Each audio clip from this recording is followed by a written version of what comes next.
ఒక ఎండిపోయిన కొండ ప్రాంతంలో ఒక చిన్న బాబు ఆకలితో ఒంటరిగా కూర్చునుంటాడు. ఆ బాబుకు ఆడుకోవడానికి ఏ బొమ్మలుండవు, తినడానికి తిండి ఉండదు. అప్పుడు ఆకాశం నుండి ఒక నీలిరంగు పక్షి తన నోటితో ఒక పాత చిరిగిపోయిన గాలిపటాన్ని తెచ్చి బాబు ముందు వేస్తుంది. ఆకలితో ఉన్న బాబుకి ఆ గాలిపటం చూడగానే కోపం వస్తుంది. నాకన్నం కావాలి కానీ ఈ పాత గాలిపటం కాదు అని ఆ పక్షిని కొట్టి ఆ గాలిపటాన్ని ముక్కలు ముక్కలుగా చింపి పారేస్తాడు. ఆ పక్షి చాలా బాధపడుతుంది. కాని ఆ పిల్లాడి ఆకలి తీర్చాలని నిర్ణయించుకుంటుంది. ఆ బాబు చింపివేసిన గాలిపటం ముక్కలని ఏరి ఒకచోట కుప్పగా పెట్టి తన రెక్కలతో వాటిని కప్పుతుంది.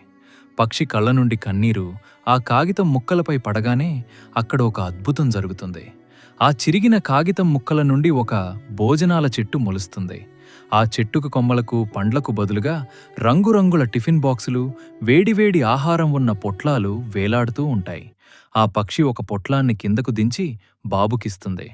బాబు కడుపు నిండా తిని సంతోషంగా నవ్వుతాడు. కాని తనను కొట్టి తాను తెచ్చిన గాలిపటాన్ని చింపేసిన బాబు ప్రవర్తనను తలుచుకుని ఆ నీలి పక్షి కన్నీరు పెట్టుకుంటూ దూరంగా ఎగిరిపోతుంది.